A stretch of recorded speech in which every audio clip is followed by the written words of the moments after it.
All right, well, I think we should go ahead and get started.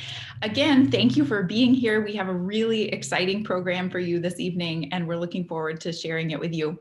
I am Dr. Erica Kidd. I direct the graduate program in Catholic Studies here at the University of St. Thomas, and I'm here with Vincent Ruiz-Ponce. He is our graduate coordinator, and so if you have any questions this evening, you are welcome to send a message to him or to me, and we will be happy to help you out. On behalf of the St. Thomas Catholic Studies graduate program, I'd like to welcome you to this year's Thought and Culture lecture.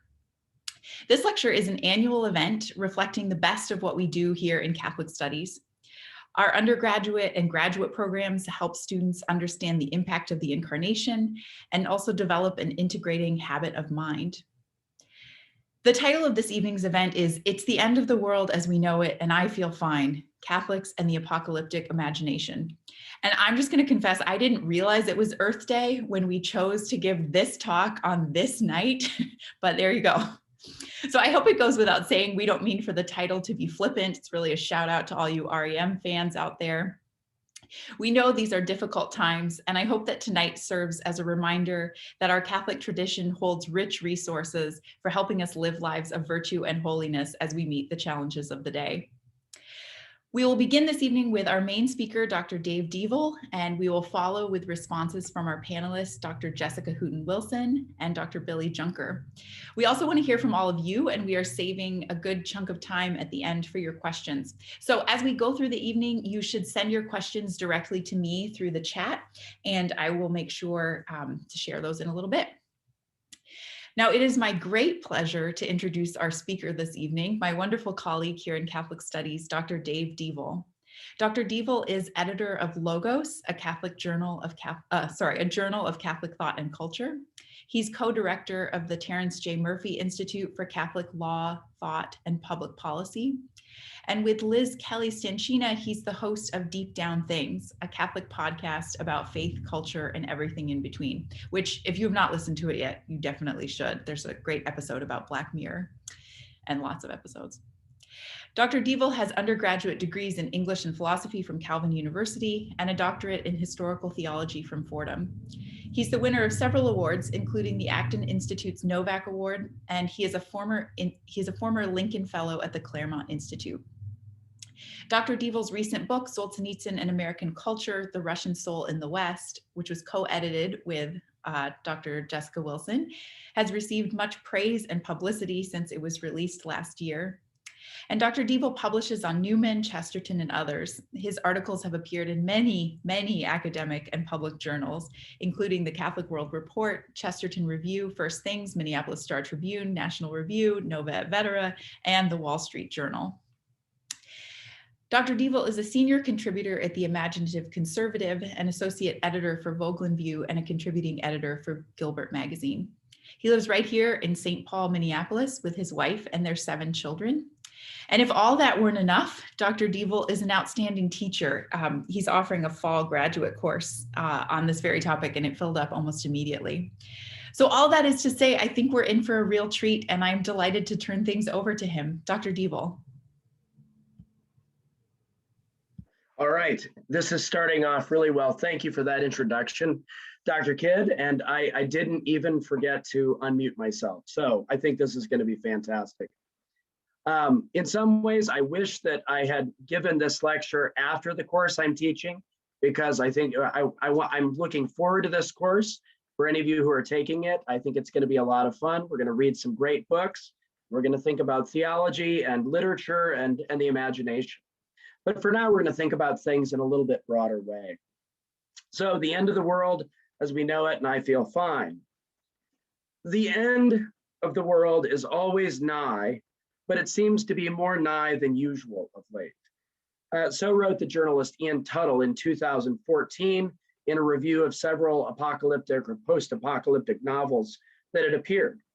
Now, what was interesting about the review was that all the books he was dealing with in the article were from people who were non-Christians, seemingly non-believers.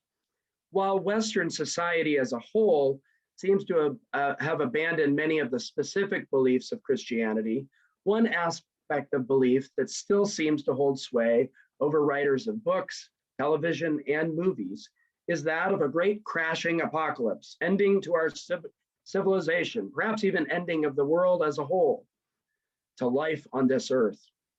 Now, this probably doesn't strike enough people as odd. After all, in a devoutly secular society, what we should all have placed before our minds is the idea that we are accidental blips passing through a meaningless universe that simply produced some advanced carbon-based life forms. Now, true, some of these carbon-based life forms, Homo sapiens, ended up with consciousness and a capacity for advanced thought that allowed them to invent the wheel, to use language, to codify the language, to build the Taj Mahal, to write the Divine Comedy and Beethoven's Ninth Symphony, enjoy bread that's already sliced and comes in a bag, and create devices that fit into our pockets that have almost all of the world's known knowledge accessible through them. But you know what? That's just luck. So enjoy your sliced bread as you send pictures from your iPhone from the Taj Mahal to your grandma. And remember that, as the band Queen put it, nothing really matters, you see. You poor moist robots, you jumped up monkeys who imagine that you have freedom and some role to play in a life that has meaning, some place in a story. Well, remember that if humanity were to have an epitaph, and it really ultimately won't, it would be something like, "It is what it is," or perhaps "Things fall apart," or, depending on the mechanism for the end of the world, maybe "Hold my beer." Now, that's the way we should be thinking as good secular people, and we don't. Modern people are fascinated by endings or hints of endings in a way that suggests that there's a remaining Christ hauntedness, or maybe, if not quite that, maybe a meaning hauntedness that's still around in our culture. We can't help but think that the end of humanity is the end of a story with meaning, no scare quotes this time. And it comes out in strange ways. We have an overriding interest over the last decade or so in the world of zombies and vampires and other human creatures who have achieved a kind of immortality. Yet the immortality of these creatures savors more of hell than it does of heaven. A perpetual death in life that involves feasting on the lifeblood of other human beings in a way that one cannot help seeing as a kind of anti-Eucharist. The strong ones feast on the body and blood of the weak in order to give them death, or is it life everlasting? We're not sure. And while the vampires might have better aesthetics than the zombies do, they usually add a whiff of decadent sexuality to the mix that's pretty hard to miss. And if you've ever read Bram Stoker's Dracula, you'll know that that was there from the beginning of this modern vampire craze. Now, the threat in the case of both apocalyptic creatures is that the end of our world might not end with a bang or a whimper, but instead with the triumph of a kind of life that is inhuman, all too inhuman. Now, perhaps even more interesting in our age is the quite explicitly apocalyptic vision of the world itself when thinking about the climate. And I hadn't realized that it was Earth Day until Dr. Kidd mentioned that. Whether or not things are quite as bad as some say they are in this arena, what's so fascinating about the approach to ecological issues is how they are so often framed in such explicitly judgmental terms. And I don't mean just judgmental in the sense of your carbon footprint is too big for you. But I think the kind of final judgment that if we do not get our act together in terms of climate and pollution and all of this, we really will face the end of life on Earth.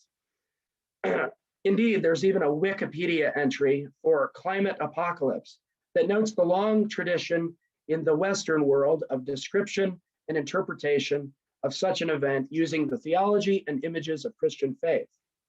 Now, let's ignore the scholars who observe that such ways of speaking generally do not partake in any deep understanding or usage of such terms. Most popular usages of theological and philosophical concepts and images do not partake in any deep understanding of anything. What's interesting is not whether they're any good, but to paraphrase Dr. Johnson on another subject, the fact that they're there at all. We sense that bad things happening in nature is not just an evolutionary quirk involving jumped up monkeys. It's divine judgment upon us for violating our duty. And it calls out to us to act rightly, to determine whether, as one atheist says in an article about ecological issues, whether we get a hell or a heaven on earth. The great unease that modern people feel at the moment, whether it has to do with plagues, pandemics, biomedical ethics, the lack thereof, public morals, the end of America, the weather, the climate in which it is embedded, or whatever else, calls out to us that it is what it is, cannot be an adequate answer. The end does seem more nigh. It seems nigher, I think we should say. And it's the end of a story that includes catastrophe that is, in some sense, a moral judgment on people, individually and as a species. Now, Christianity has something to say about that, because Christianity is, of course, an inherently apocalyptic faith, one that sees the end of the world as we know it as an action that is ultimately primarily the action of God, who reveals himself as coming soon. And we'll talk more on that in a moment, as involving judgment, plenty of doom in which the righteous will indeed take their part, and finally, as salvation for this earth. What marks off true Christian apocalyptic thinking from the interesting but shallow versions of it, as seen in our broader culture, is the understanding that though we are part of the story and have important roles to play, ultimately it's God who is the final actor. While secular apocalypticism and even some versions of Christian apocalypticism have put the focus on the action of humans as the ultimately decisive factor in the future of the earth, that which hews to the biblical and theological visions of the end focuses on God as the agent. For Christians, the end comes when Christ comes again in glory to judge the living and the dead. Now, most of the popular environmental and zombie-based versions of apocalypticism certainly focus on human action for good or for bad. As the atheist I quoted a little earlier pointed out, secularized or secularizing apocalyptic visions make the heavenly or hellish destiny of the earth simply a matter of the world coming together and making the right choices about nuclear arms, carbon emissions, or I suppose, how to deal with the zombie contagion. Now, some might criticize them for focusing on the future of the earth, but that's not the problem. We are promised in the most famous apocalyptic text, the book of Revelation, or as its Greekified name has it, the Apocalypse, that the destiny of mankind is not simply to be a heavenly city, but also a new earth. Where these visions err, it is not by being too earthly to do any heavenly good, it is by being not heavenly enough to do any earthly good. The reason secular apocalypses so often give us Armageddons, plagues, and four horsemen, but no seas of crystal or wiping away of tears, is because they have no Lamb of God who takes away the sins of the world. If modern secular apocalypses lack hope, it is perhaps because 19th and early 20th century apocalyptic visions were altogether too cheery and also too focused on human agency in their views of the end. Many of them under the umbrella of post-millennialism, that doesn't have to do with people who are under Gen Xers. This has to do with the millennium, at the end of time, the 1,000-year reign of Christ. The post-millennialism was associated with the preaching of the social gospel, the vision of the end that characterized good part of American history. It was seen as the culmination of the church's successful spreading of the gospel, the conversion of most people, perhaps all people in some visions, and the creation of a golden age of people both doing well and doing good. After that millennium, interpreted literally or not as 1,000 years, Christ himself would come to cap off the work of his church and bring all things to an end. While one can say that such a vision does not have quite the human-centered focus of the secularists due to its attention to the church's role in the success of the gospel and the work of the Holy Spirit, which the church is actually carrying on, nevertheless, postmillennialism nevertheless does have the tendency to identify earthly, material, and spiritual progress with the work of God. The ironies in history's many fires seem to escape the attention of such a vision, as does the Pauline observation easily applied to the church's fortunes, that it is when I am weak that then I am strong, as he says in 2 Corinthians 12. Rather than seeing that the history of the church might involve a crucifixion before resurrection, the postmillennial view tends to approach the cruciform aspect of salvation as something that was already taken care of by Jesus. His church, though maybe taking on a bit of that suffering, especially in the earlier ages, basically gets to cash in on the positives at the end of time. And there's a reason why some of the adherents to this view call themselves optimillennials. They're pretty optimistic.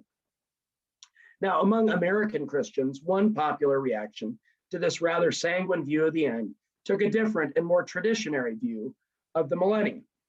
Those known as premillennialists believed that there would indeed be an earthly golden age that preceded the final judgment and renewal of heaven and earth.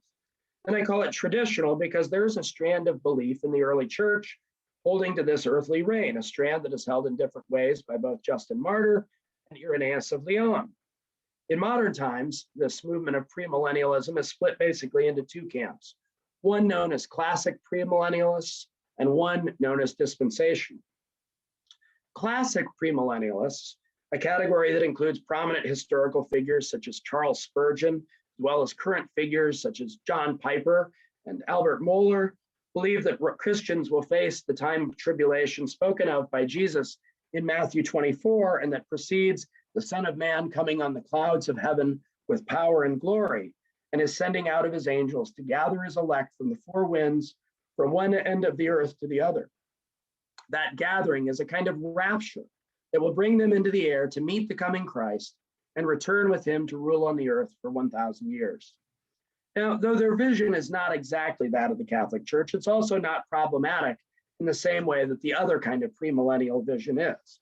If you've heard of premillennialists, you've likely heard of dispensationalist premillennials. Their views, held by a number of evangelicals, have produced a lot of apocalyptic novels and stories. The Left Behind series of books by Tim LaHaye and Jerry Jenkins, developed into a series of movies starring 80s sitcom star Kirk Cameron, are the latest incarnation of this vision. Those with a slightly older memory will remember Hal Lindsey's film, The Late Great Planet Earth. Now, this line of thought was developed by a 19th century clergyman named John Nelson Darby, who began in the Anglican Church of Ireland, but broke away to join an evangelical Protestant group known as the Plymouth Brethren. And it was further developed by a man named C.I. Schofield, who created a Bible that basically has a sort of guide to how to read the Bible in terms of these dispensations of history and how we read the signs of the end times. You may have seen his Schofield Reference Bible. There are a lot of problems with this theory, but it does have a certain excitement to it. Premillennialists of this vision believe that Christ will take up into heaven or rapture believers before the 7-year tribulation period. And at the end of that period, all of Israel will accept Christ as their Messiah and thus bring about Christ's 1,000-year reign on earth. Now, this provides a good bit of drama and motivation for people to accept Christ as Lord and Savior. You think things are bad now? You really don't want to be stuck on this earth when all the Christians have been sucked up into the air and you're left with all the pagans. Now, this vision gets a number of things right, especially in its desire that all of Israel receive their Messiah, and its understanding that this is a condition for the Lord's return. Catechism of the Catholic Church says the glorious Messiah's coming is suspended at every moment of history until his recognition by all Israel. Now, premillennial dispensationalists are also correct in their belief in the people possessed of this apocalyptic, they're also correct in their desire for Christ's coming. But from the Catholic standpoint, it is a vision that still doesn't quite get it right insofar as it exempts the church from the suffering of the tribulation. The stories of the rapture are always the stories of those who are unbelievers coming to salvation in the darkest of times. So what is the Catholic vision of the end? The Catholic vision of the apocalypse, at least from the time of Augustine, has been characterized as amillennial, meaning that the belief in a literal 1,000-year earthly reign of Christ, though held by some of those early church fathers, has not been taken up. Though we might note that a minority view has in the last century held to something that looks like a post-tribulation, post-millennial view. The Catechism of the Catholic Church speaks of such a literal millenarian view negatively in paragraph 676. The Church has rejected even modified forms of this falsification of the kingdom to come under the name of millenarianism, especially the intrinsically perverse political form of secular messianism. Now, the footnote attached to the phrase, the name of millenarianism, is to a passage from a decree of the Holy Office from 1994 that tells us the system of mitigated millenarianism, indicating that Christ, quote, will come visibly to rule over this world before the final judgment, cannot safely be taught. Now, some Catholics, however, influenced especially by the apparition of Mary at Fatima, by certain lines of other visionaries, have advocated the idea that after a very schematized tribulation, characterized by the historian Sandra Meisel as beginning with a warning, followed by a miracle that will show the world the truth, a time of chastisement, and a spiritual reign of Christ in an era of peace. This view has had its adherents and even a novelist in recent times, namely Walter Bud McFarlane Jr., whose didactic but entertaining 1990s pulp novels play out this scheme in such a way that the righteous Catholics end up spending their time piously sipping drinks as the era of peace begins in Loretto, Kentucky, which is the home of many fine bourbons.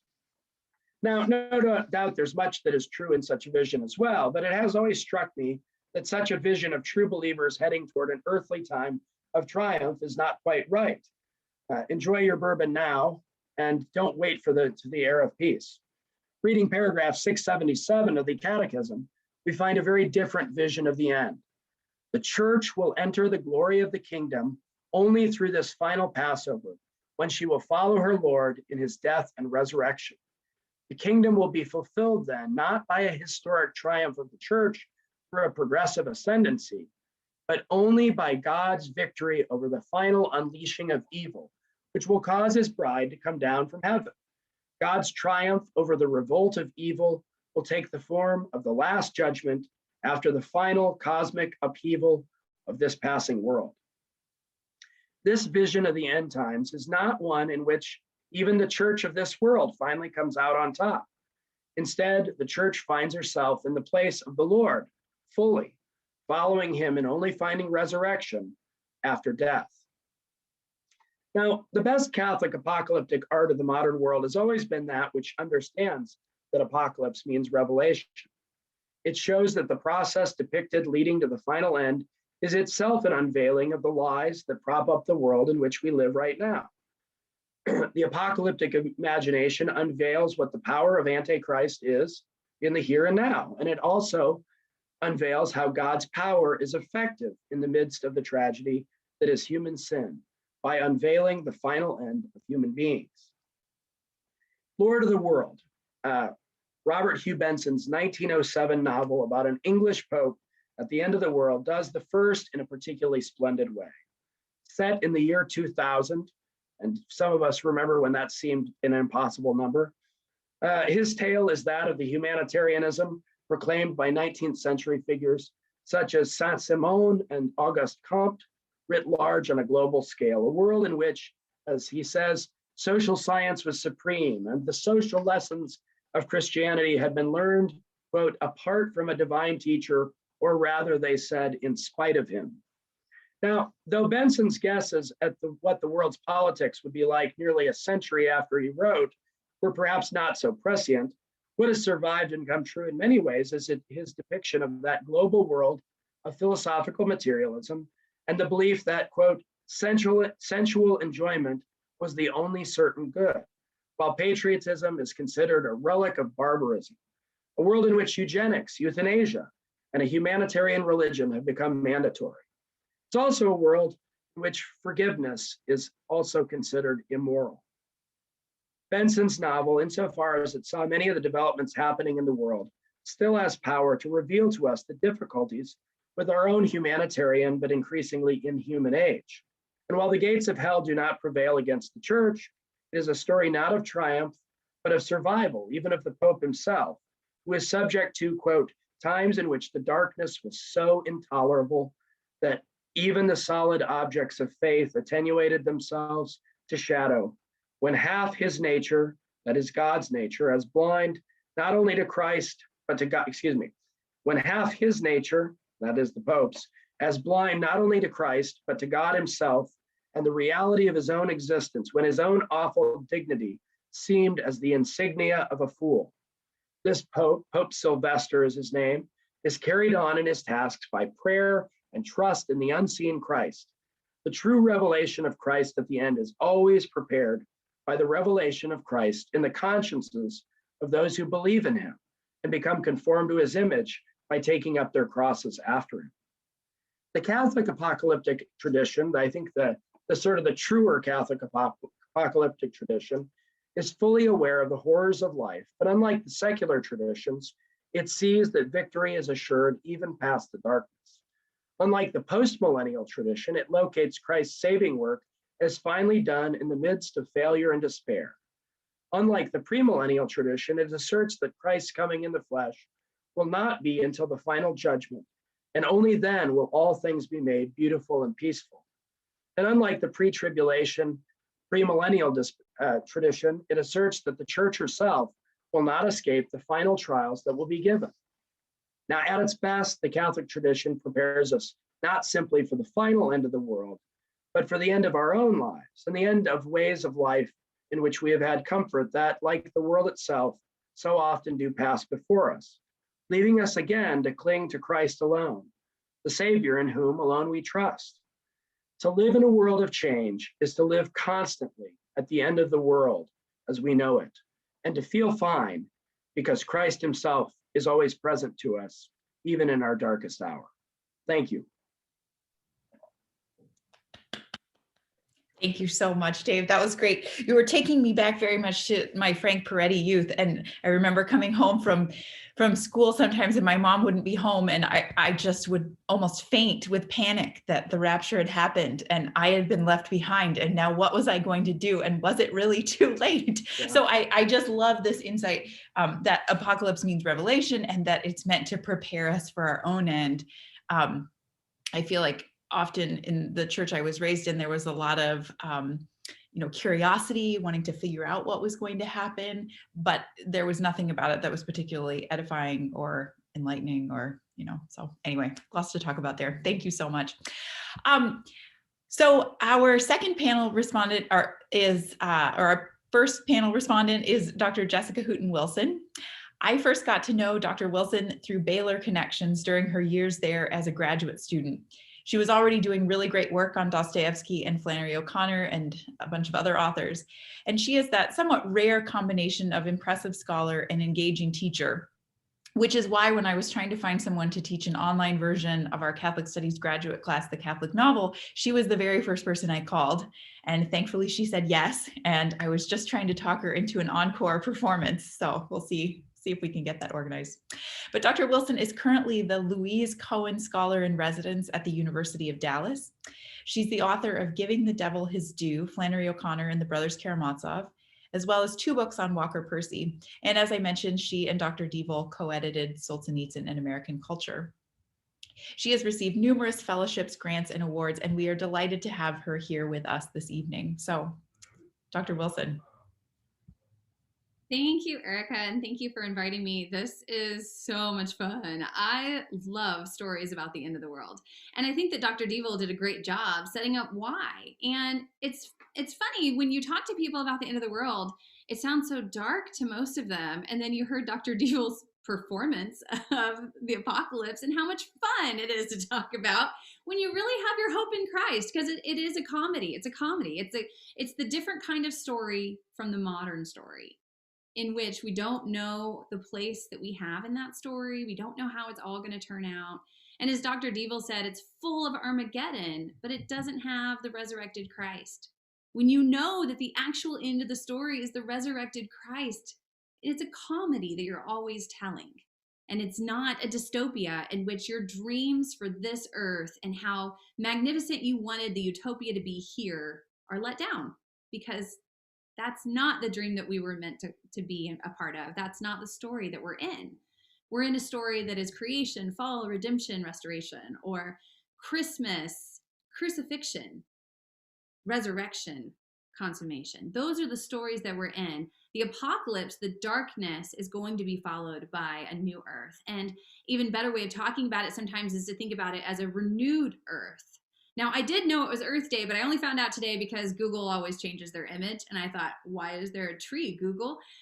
So I followed that to look it through Earth Day. But I was reading this book just providentially yesterday, which is called For the Beauty of the Earth. And so reading Dr. Deavel's paper in conjunction with this book, a lot of things kind of came to the surface. This book really proposes our participation in the love of the earth, that's part of our responsibility. And where secularists go astray is that they are talking about, just as Dr. Deavel mentioned, do we create this earth into a heaven or a hell? And it's about our agency. And what this professor is actually arguing is, no, the world was way before us.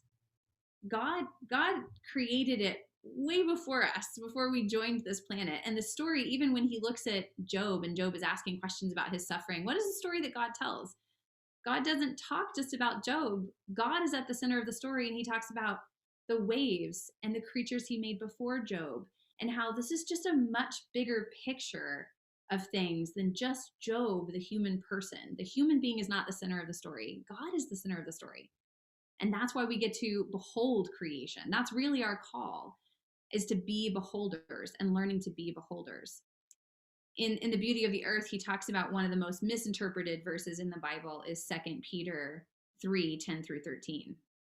And most versions of that will read one way, and then I'm going to read it a second way, because I think it's a great example of re-understanding the apocalypse in the ways that Dr. Deavel's talking about versus maybe our Frank Peretti understanding of the apocalypse, which came with some of these bad translations.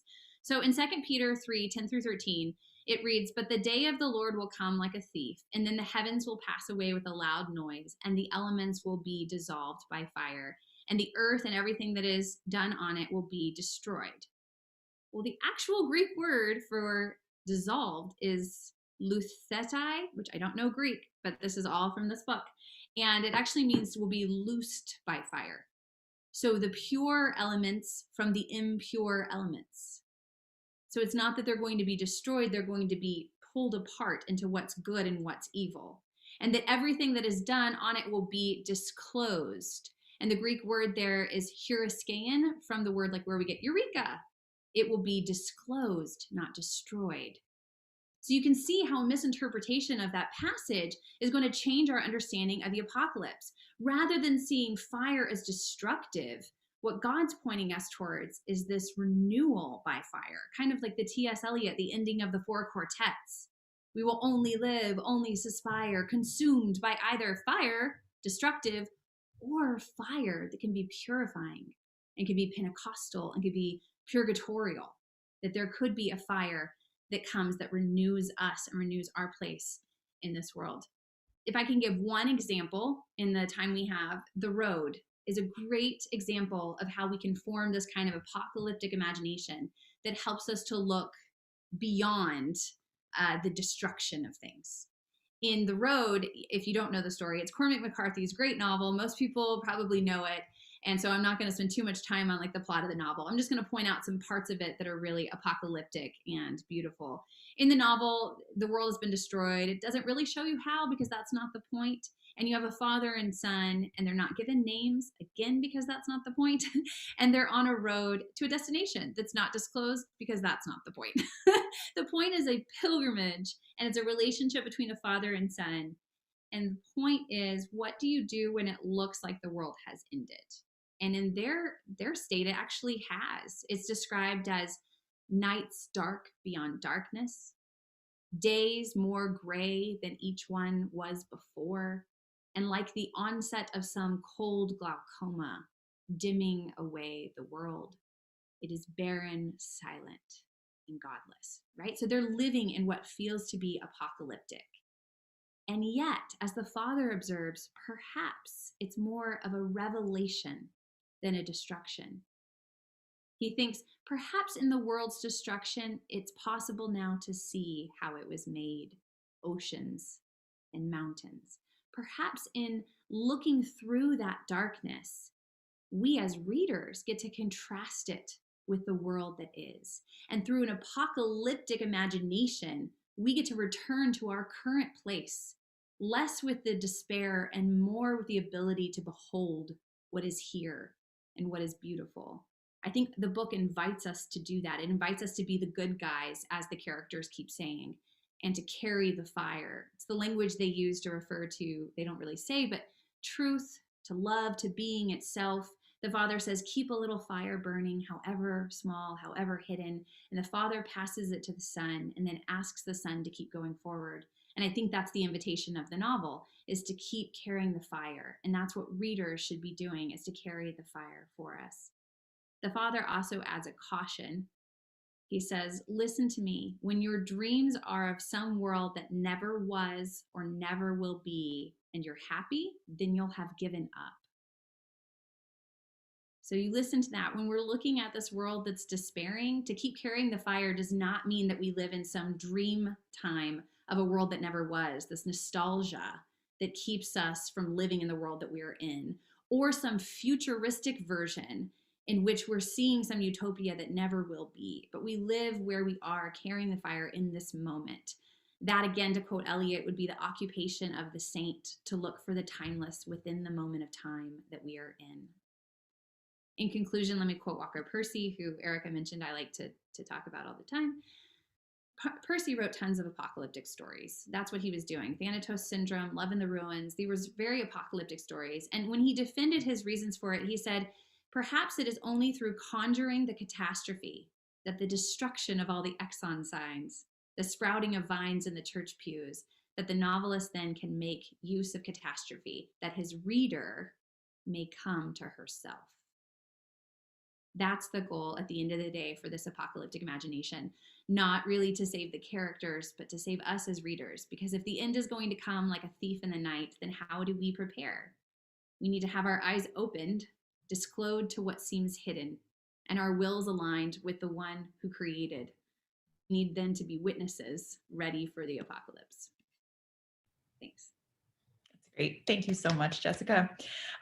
Lots to go back to in there. I especially want to go back to Job and the road. But let's hear now from our second panel respondent, Dr. Billy Junker. Dr. Junker is an associate professor in Catholic Studies here at St. Thomas. And some of my first conversations with Dr. Junker after I arrived here at St. Thomas were on the theme of apocalypse and the end of time in Shakespeare's play. So he's sort of associated in my mind with the apocalypse. So I'm delighted he can be here. Dr. Junker received his MA in philosophy from Notre Dame and his doctorate from the Committee on Social Thought at the University of Chicago. While he works primarily on English Renaissance poetry and drama, he also has published on Dante, Gregory the Great, Plato, and many others. And I'm very pleased to announce this evening that starting this summer, Dr. Junker will be the new Director of Graduate Studies here at St. Thomas Catholic Studies. And I know he has great ideas for new courses and new initiatives. And yeah, I just think with him at the helm, St. Thomas Catholic Studies will continue to be a place for rich and interesting conversation. So I hope you'll join me in welcoming him this summer. Dr. Junker is beloved by our students as a dynamic and provocative teacher, and I look forward to hearing what he has to share with us.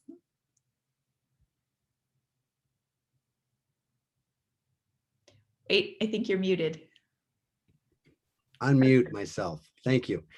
I'm staring at people and then the green dot.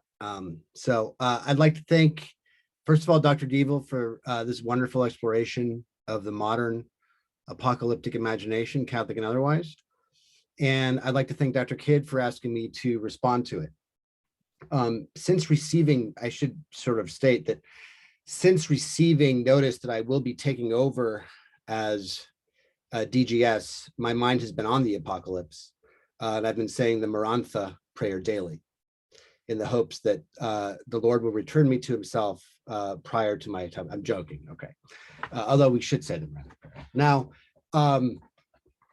so there's a lot that's interesting about this discussion of apocalypse, and particularly the notion of a Catholic apocalyptic literary tradition, which, as Dr. Deavel notes in the conclusion to his paper, can go in several different ways.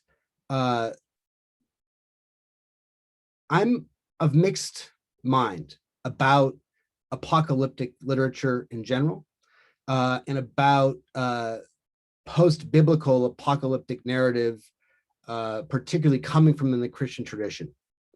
I'm of mixed mind about this because on the one hand, I feel the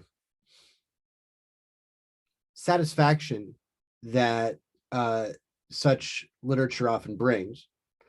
On the other hand, I sometimes have the impression that the apocalyptic narrative, however well designed, however capacious in thought, always seems in a way cramped and somewhat overdetermined. And so I'm not sure aesthetically what's going on with apocalyptic narrative in this way. But I would like to just propose or throw out there a notion that I'm really getting from Augustine, and I'm picking up on the allegorical interpretation of the 1,000 years referenced by Dr. Deavel in his paper, the 1,000 years that is mentioned in Revelation 20.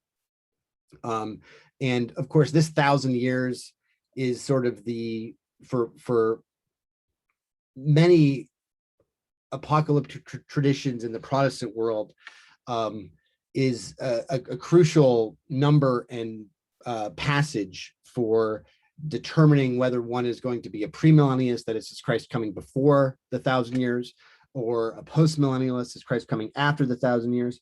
And, you know, have the 1,000 years happened? When did they happen? You know, for Luther, at one point in time, I mean, they happened maybe from the writing of Revelation to Gregory the VII. John Fox has a couple different 1,000 years periods. But in any case, as soon as one turns to a literal historical interpretation of this text, one faces a lot of questions, which is one good reason for preferring, I think, Augustine's allegorical interpretation of the 1,000 years. But if we take Augustine's view as normative, we might go a step further and ask whether there can truly be a Catholic apocalyptic literary tradition at all. This is, I'm sure, an overstatement, but I'm going to say it anyway. It's a question. It's a question. Can there be a Catholic? I mean, obviously there are Catholic literary apocalyptic texts, but should there be? Maybe it's a normative point. Here's why we might think about it in this way. There are two features of post-biblical apocalyptic narrative that go a long way toward explaining its enduring allure. First, apocalyptic narrative assigns a providential, even eschatological meaning to historical events and ideological conflicts. So, for example, during the investiture controversy of the 11th century, there were lots of very un-Augustinian literary narratives of the apocalypse being written by the proponents of empire against the papacy and by the proponents of the papacy against the empire. Likewise, in the 16th century, we have the events of the Reformation being interpreted by Luther as a sign that the end is near, so that the actual historical events that are contemporaneous with the persons living in the time these texts are produced, these actual historical events tend to take on a kind of ultimate significance in apocalyptic narrative, in post-biblical apocalyptic narrative. So even in the example cited by Dr. Deavel, you know, there's a sense in which you can kind of see how the development of positivism, the notion of a kind of humanitarian social ethic that originally is linked to the gospel, but maybe departs from the gospel gradually. These movements in the 19th century are given a kind of ultimate significance by the very form in which the apocalyptic narrative is cast. And also, when apocalyptic narrative reveals this, it also reveals the spiritual valuation of these historical events in unambiguous terms. I mean, one of the things which apocalypse does is precisely reveal what in experience is always intermingled and cloudy. And so apocalypse always involves, in some sense, a reduction or a simplification of what is a kind of complex, ambiguous reality of time and history into categories that end up being dichotomous and antithetical. So for example, right, they tend to reveal historical events and the characters involved in them as good or evil, as aligned either with Christ or the Antichrist, as on the side of the angels or the demons, as numbered among the blessed or the damned. Humanitarian religion in the novel cited by Dr. Deavel is clearly on the side of the damned. I'm not saying that as a critique per se of the novel. Maybe it is, but I don't know. Apocalyptic narratives help us make sense of the ambiguous nature of the events of secular history by clearly revealing to us their ultimate meaning and valuation. But the problem is that from an Augustinian point of view, apocalyptic narratives can never achieve what they promise, for we are never in a position to know the significance of any non-biblical historical event or controversy, so long as we remain within history. And we will always remain within history until the moment when we suddenly find ourselves outside of it. Up until the final trumpet, there's a very real sense in which we can never know what might happen next, or what the meaning of anything that does happen truly is.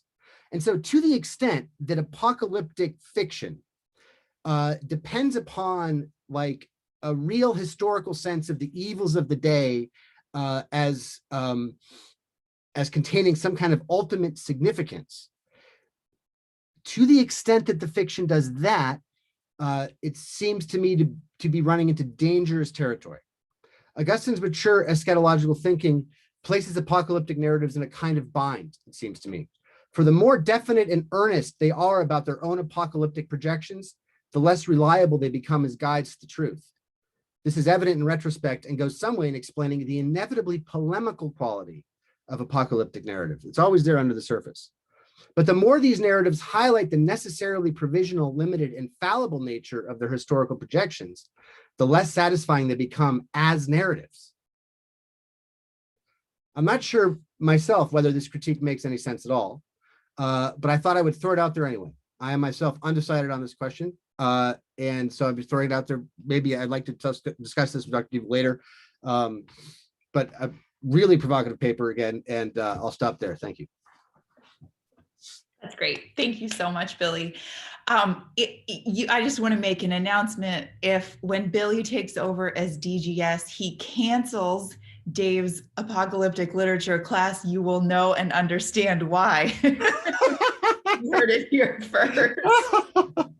Sorry to all the students who have registered for that class. But thanks, there's a lot to talk about there. So please do keep sending me your questions. And yeah, Dave, do you want to start us off? Do you want to say anything by way of response, or? Yeah, no, I think both. Let me draw together what I think was I think joined in both Billy and Jessica's responses, and I think that is that if there is a point to this apocalyptic literature, that it really is the revelation side of things, and the trick is that these things have to be something that reveals something to us about our own lives in the here and now.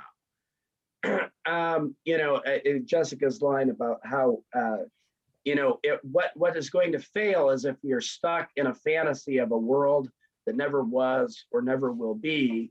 If we're stuck in a kind of tale of our own imagining, and I mean, that's there's always the temptation for that in these sorts of tales, is to put the emphasis slyly on one's own, definitely faith-filled and humble, very, very humble action in an apocalyptic scenario. But it's really on us. But the revelation has to be about something about our own lives.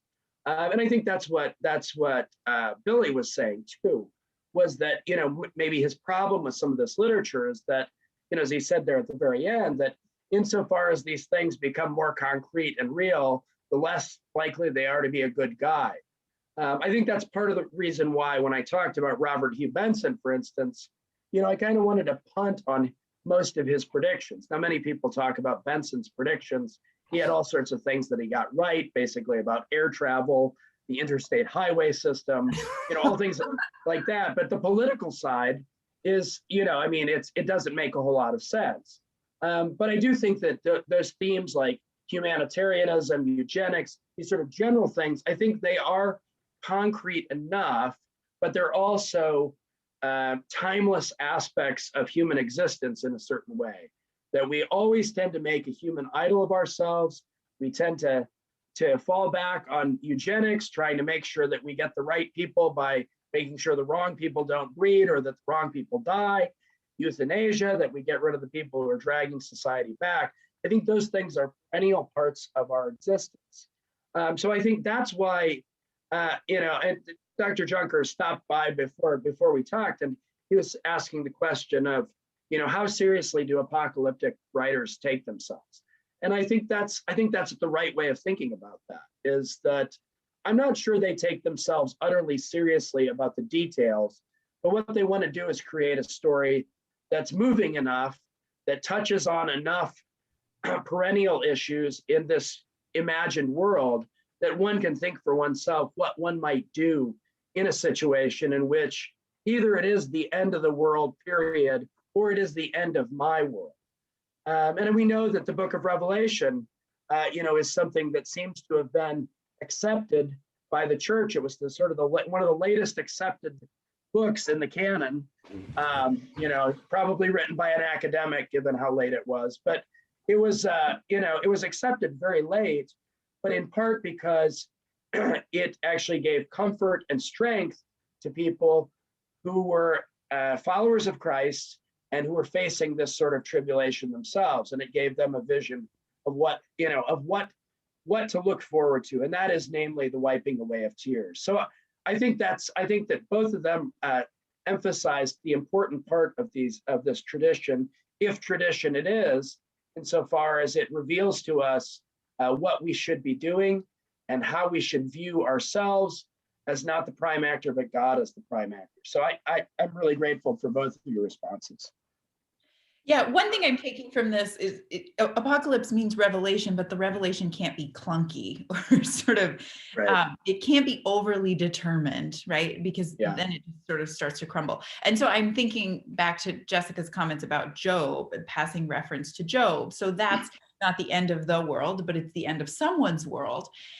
And what happens there, I mean, I love this book. I go back to it again and again, because what happens there is God comes along to give an explanation or give comfort, and it's really unclear what kind of explanation or comfort it is, right? Like, well, my family has died and my livelihood has been destroyed. And God says, I created the wind and the waves. And so, I mean, something is being revealed there, but it's not right there on the surface for us. So, I'd probably reread Job more times than I would reread The Lord of the World, just for that reason, that kind of richness there. Yeah, I think that's a good point. There are all sorts of things to think about what really is an apocalyptic book. I was teaching the Chesterton class this semester, and The Man Who Is Thursday is in many ways a kind of apocalyptic vision that a man has. And it's based on the book of Job, but it is a book in which a number of people find themselves utterly confused by this character who calls them. And it's meant to evoke Job's experience of not really understanding what's going on, but instead being gifted with the presence of one who is sort of beyond our own understanding of either comfort or disturbance. So it's one of the questions that we'll be looking at in the classes. What does make something apocalyptic? Because some of the novels we'll talk about will not be about the end of the world, period. The Lord of the World is, but some of them will be about the end of a world. And that's important. That just as in, I believe it's 1 John, it says that although there is an antichrist, there are many antichrists. Just as there is an end of the world, there are many ends of the world for each and every one of us. And that's that finding that presence of the Lord where we are in the world that is breaking down. Billy's joke about, Maranatha, most people translate it as "Come, Lord," but as Joseph Ratzinger put it in his book on eschatology, some people have thought, maybe we've got the tense wrong. Maybe it is the Lord has come. And we need to see both sides of that translation. Yeah. I have a question here for each of you. What is your favorite work of apocalyptic literature? If you were going to recommend one thing for folks to read, what would you recommend? Just one, because I really want to do two. You can do two. I mean, So or I, rank them. yeah. I mentioned The Road, which I love, but Father Elijah by Michael O'Brien is just phenomenal. It's so moving as a book. It's the only book that literally has, I got down on my knees and cried before an icon. I mean, it was just like, it just like flooded over me. So that one is incredible. And then the one that I keep going back to, A Canticle for Leibowitz. I was looking at that again today, trying to decide between that one and The Road to talk about. But it's just, those are probably my three: The Road, Father Elijah, and A Canticle for Leibowitz. I love those books. Yeah, good. I would add, in addition to Father Elijah by Michael O'Brien, The Island of the World, which is a huge book. I try never to recommend huge books, but that book kind of slayed me in a similar way. So yeah, he's good. Yeah, I just want to point out that both of those books, Canticle for Leibowitz and Father Elijah, will be in the course in the fall. And another one I'm trying to decide on, and perhaps Dr. Wilson can help me here. She's mentioned it already. I think my favorite is always Thanatos Syndrome by Walker Percy. It is the end of a world. It's kind of the end of the USA as Percy saw it from the 1980s. It has a very Dostoevskian character in it. Well, several probably, but I think that that's probably my favorite apocalyptic novel.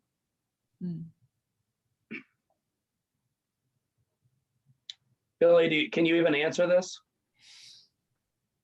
I really enjoy The Road, in part because there's no attempt. I mean, in part because we don't know what happened. I mean, this is going to sound ridiculous, but it's honestly true. I mean, I really like Thomas Kirchmeier's Pimmachius, which is a 1517 tragic drama about the Pope as Antichrist. That was written early on in the Reformation, and it's really, really good. It's a really, really good instance of what I take to be a kind of apocalyptic fiction that's the projection of historical events into the future of a kind of final confrontation. But yeah, one question is what counts as apocalyptic, and I agree that the more you go towards a kind of timelessness, a kind of symbolism, and the less historically specific you get, you're going to have a different sort of resonance there. Right, exactly. All right, well, I think I'm going to call it there. Thank you all so much. Thanks to our panelists for some rich and interesting conversation and thoughts. Thank you to all of you for being here and thinking with us about this timely topic. Vincent will criticize me if I don't say this, so I'm going to say please watch your emails for details about more great events. We have an online conversation coming up with Father Ryan Adorjan on May 27th. We are also still accepting applications for summer and fall for both degree seeking and non-degree seeking students, except I think Dr. Deavel's class is full. So, but we're offering some classes on Mary, on happiness, on the Catholic social tradition. So if you're interested in any of those topics, please get in touch with Vincent. And don't forget to check out the Deep Down Things podcast. So thank you again to our distinguished speaker and panelists, and we look forward to seeing everyone again soon. Thanks so much.